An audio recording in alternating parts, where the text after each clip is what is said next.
तैयारी का पहला दिन हमेशा वी द पीपल से ही शुरू होना चाहिए।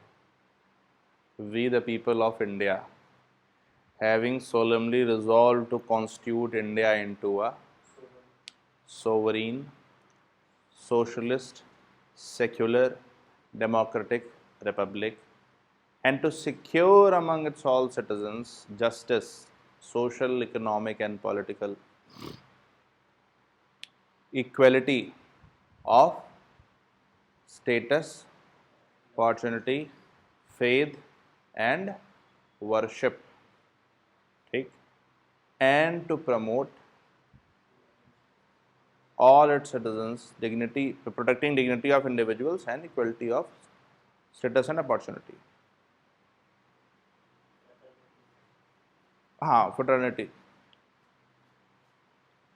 तो तैयारी जब शुरू होती है यूपीएससी की, तो पहले दिन जब हम वी द पीपल के बारे में जानते हैं तो हमें समझ में आता है कि कितना बड़ा शब्द है ये। एक छोटा सा शब्द, कई बार लोग 3-3, 4-4 साल तैयारी कर लेते हैं।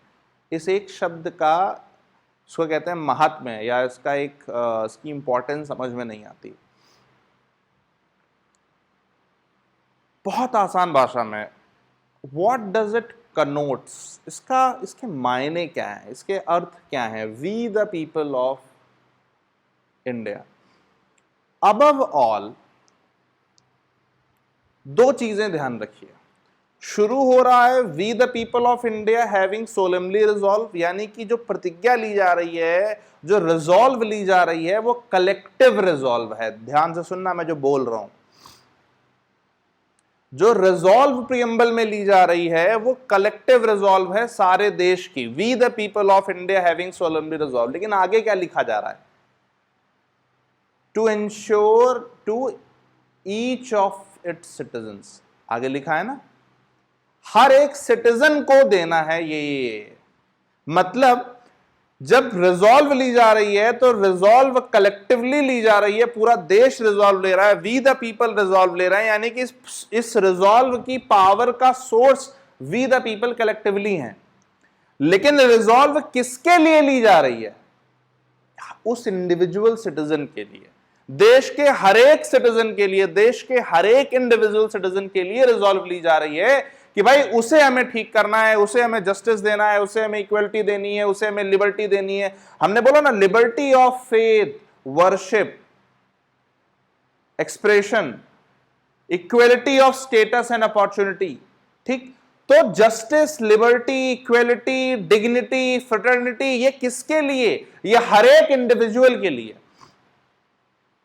यानी कि Constitution takes a collective resolve to protect individuality of citizen.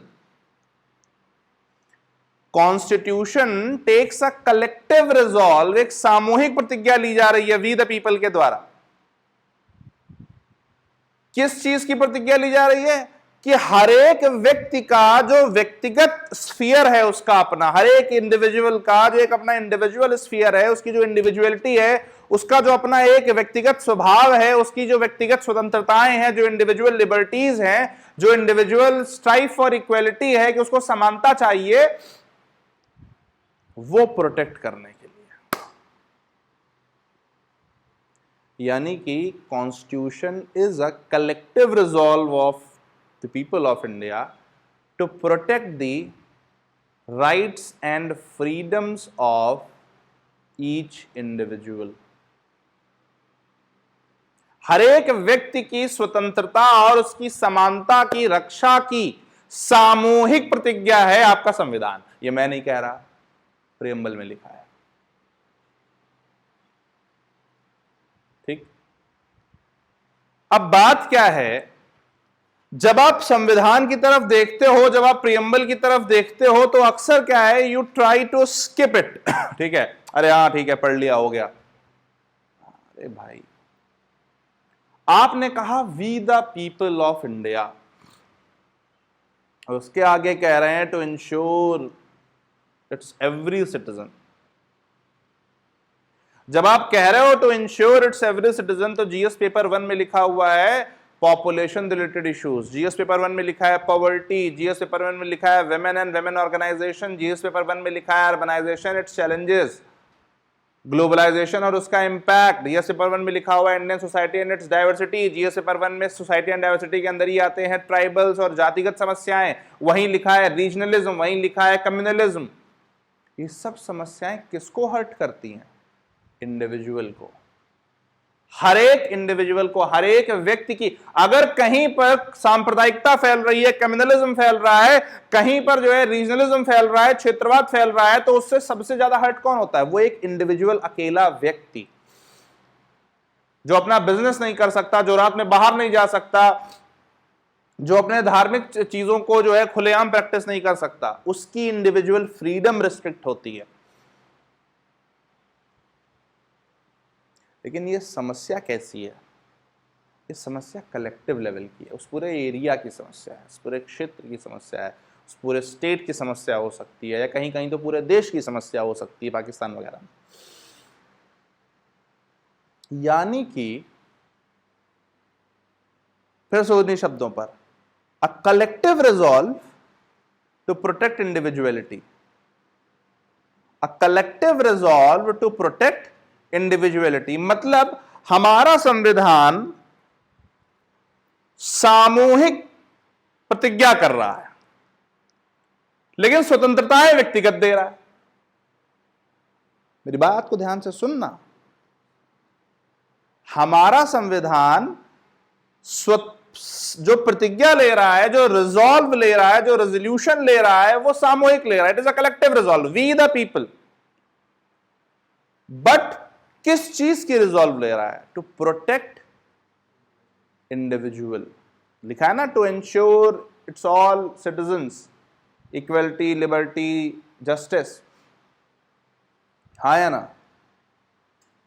तो हमारा संविधान वी द पीपल बोल करके एक तरफ तो कलेक्टिव प्लेज ले रहा है टू प्रोटेक्ट इंडिविजुअलिटी, सामूहिक प्रतिज्ञा व्यक्तिगत अधिकारों को की रक्षा के लिए। ठीक, संविधान जो है वो सामूहिक प्रतिज्ञा ले रहा है व्यक्तिगत अधिकारों की रक्षा के लिए। लेकिन अब यहां पर पहली चीज, समूह बड़ा या व्यक्ति, इंडिविजुअलिटी और कलेक्टिविज्म, इंडिविजुअलिज्म और कलेक्टिविज्म। कलेक्टिविज्म का मतलब होता है जहां पर समूह एक साथ रह रहा है, जहां पर आप कहते हो नहीं, एक समूह, अगर समूह के हित जरूरी है, भले ही 2-10 इंडिविजुअल मर जाएं, भले ही उनके हित ना रहे, interests of a collective group, a community, a nation, a state, a religion, whatever, मतलब कोई भी ग्रुप हो सकता है। तो एक लाइन ऑफ थॉट क्या है टुडे, मतलब मैं आज आपको बहुत ज्यादा नहीं वो करूंगा, मैं आज आपको बस थोड़ा सा एक इंस्टिगेट कर रहा हूं सोच आपकी इस तरफ। एक लाइन ऑफ थॉट है जो ये कहती है कि भाई कम्युनिटी के इंटरेस्ट के लिए इंडिविजुअल के इंटरेस्ट को छोड़ देना चाहिए, कि भाई आपको लगता है कि देश का हित है तो 2-4 लोग अगर मर भी जाएं या उनके फंडामेंटल राइट्स वो भी हो जाए तो कोई बात नहीं, या फिर अगर हमारे परिवार का हित है या हमारे समाज का हित है या हमारे धर्म का हित है, what any kind of group, any kind of community. तो एक लाइन ऑफ थॉट है जो ये कहती है कि भैया कम्युनिटी के इंटरेस्ट के लिए कुछ लोग मर भी जाए तो कोई बात नहीं, जैसा वॉर्स में होता है, अक्सर आपने देखा होगा सेकेंड वर्ल्ड वॉर की बहुत कहानियां है कि मतलब लोग मर जाते थे सोच करके कि यार नहीं चलो हमारा देश रहे। और दूसरा लाइन ऑफ थॉट ये है जो ये कहता है कि नहीं, हर एक इंडिविजुअल के जो राइट्स हैं, हर एक इंडिविजुअल के जो फ्रीडम है, हर एक इंडिविजुअल की जो इक्वलिटी है, हर एक इंडिविजुअल का जो के लिए जो जस्टिस है, that is of extreme importance. कुछ भी हो जाए, देश, समाज, काल, परिस्थिति कुछ भी खत्म हो जाए, लेकिन इंडिविजुअल के इंटरेस्ट खत्म नहीं होने चाहिए, इंडिविजुअल के इंटरेस्ट खत्म नहीं होने चाहिए। ये 2 लाइन ऑफ थॉट है। पहले वाले को हम कहते हैं कलेक्टिविज्म, या जिसको आप ये भी कह सकते हो एक्सट्रीम कलेक्टिविज्म, और दूसरे वाले को आप कहते हो इंडिविजुअलिज्म, व्यक्तिगत, व्यक्तिवादी, जो व्यक्तिवाद की बात कर रहे हैं। और पहले वाले को आप क्या कह रहे हो? आप उसको समूहवाद कह सकते हो, ठीक है, जो भी कह सकते हैं, तो collectivism and individualism. Now my question to you is, मतलब सवाल तो नहीं है अभी, बस मैं चाहता हूं कि आप सोचें। जैसे आप ये वीडियोस देख रहे हैं हिस्ट्री वाले, ठीक, आप इसमें स्वराज है, बिल्डिंग ब्लॉक्स है, इतिहासा है। इतिहासा is a very, by the way, very very brilliant playlist, ठीक।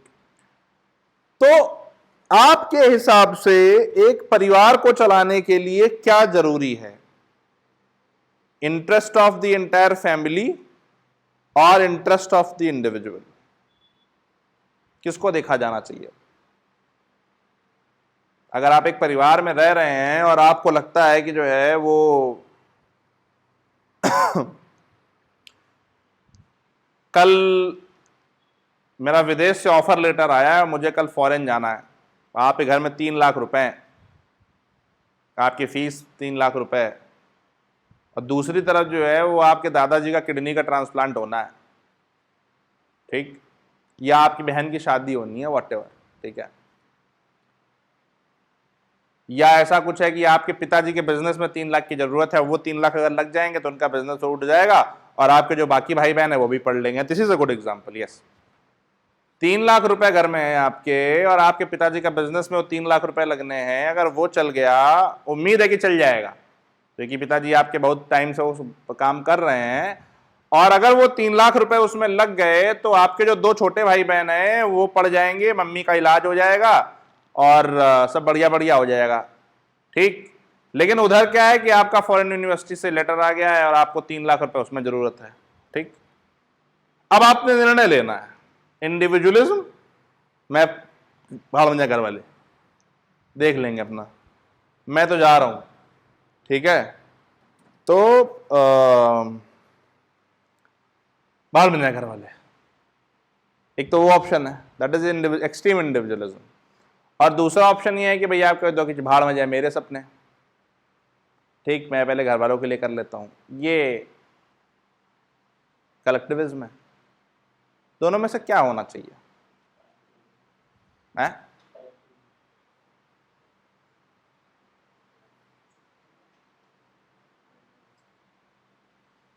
तुम लोग बहुत आदर्शवादी हो यार, राइट? मिडिल पाथ होना चाहिए। यूपीएससी की पहली ट्रेट है कि जब एग्जामिनर पूछे आइदर दिस और दिस, तो उसको हमेशा बोलो कि मिक्स ऑफ बोथ। तो हम कुछ ऐसा जुगाड़ करेंगे कि 3 लाख रुपए चाहिए हमें बाहर जाने के लिए, और इधर पापा के बिजनेस के लिए 3 लाख रुपए चाहिए, तो हम कुछ ऐसा जुगाड़ कर सकते हैं कि हम अपने स्कॉलरशिप का ट्राई कर लें, या किसी मित्र से 3 लाख रुपए जाने के लिए ले लें, या एजुकेशन लोन ले लें। अगर पिताजी को बिजनेस लोन नहीं मिल रहा है तो या तो पिताजी को बिजनेस लोन दिला दें, ठीक, और दोनों कामों को साधने की कोशिश करें। माध्यमा प्रतिपदा इंडियन सिविलाइजेशन की सबसे बड़ी ट्रेट है। और ये जो सवाल पूछा है ना, ध्यान से सुनना, ये जो सवाल पूछा है ये कलेक्टिविज्म, जिसको कहा जाता है कि जो ईस्ट के सिविलाइजेशंस हैं, चाइना और ये सब, ये कलेक्टिविज्म को प्रमोट करते हैं। जो वेस्ट के सिविलाइजेशंस हैं वो इंडिविजुअलिज्म को प्रमोट करते हैं। और हम मतलब भारत जो है वो दोनों के मिले जुले स्वरूप को प्रमोट करता है, जिसमें भारत कहता है माध्यमा प्रतिपदा, यानी कि बीच का रास्ता। और भारत सबसे बड़ी चीज क्या कहता है? Individual is core of the society. बिना इंडिविजुअल के समाज चल ही नहीं सकता। तो अगर इंडिविजुअल के इंटरेस्ट नहीं देखे जाएंगे तो तुम्हारा समाज का इंटरेस्ट भी कैसे चलेगा? क्योंकि अगर तुम फॉरेन चले गए और तुम 2 साल के अंदर जो है 10 लाख रुपए कमाने लगे, तो तब भी तो तुम्हारी पीढ़ियां सुधर जाएंगी, तब भी तो तुम्हारे भाई पढ़ जाएंगे। हाँ है ना? I am not promoting foreign education भाई, सॉरी, मैं कह रहा हूं भारत नहीं पढ़िए, it is just for an example, ठीक है। आप बोल दो कि सर बोल रहे हैं बाहर पढ़ने जाओ, ठीक है, ऐसा कुछ नहीं है, आई एम जस्ट सेइंग, ठीक है। तो और बाहर से मतलब यहां राज्य के बाहर से था, ठीक। तो so what I am trying to say here is कि भारत के लिए जो सबसे बड़ी वैल्यू थी वो थी individual was the base of society, individual is core of society. बिना इंडिविजुअल के समाज नहीं, और सुनना, बिना समाज के इंडिविजुअल भी मीनिंगलेस है। आप इमेजिन करिए समाज नहीं है, आप गुफाओं में रह रहे हैं, एक दूसरे को नहीं जानते हैं, जिन्हें घेटोस कहते हैं। आजकल अपार्टमेंट कल्चर में भी वही हो रहा है ना कि आप अपने बगल वाले को नहीं जानते कौन रह रहा है, क्या है, आपका कोई सोशल इंटरेक्शन नहीं है। कल को पता चला, अभी तो कितनी खबरें आती हैं कि किसी की डेथ हो गई, वो 10 दिन तक बॉडी उसकी पड़ी हुई है। आप समझिए हम कहाँ आ गए एक समाज के तौर पर। सारा गांव में होता था मतलब कि भैया कितना भी दुश्मन हो, कुछ भी हो, लेकिन कुछ भी हो गया तो 10 लोग पूछने आ जाते थे, अरे भैया ठीक हो, क्या है, क्या हुआ है, क्या नहीं हुआ है, ठीक है ना।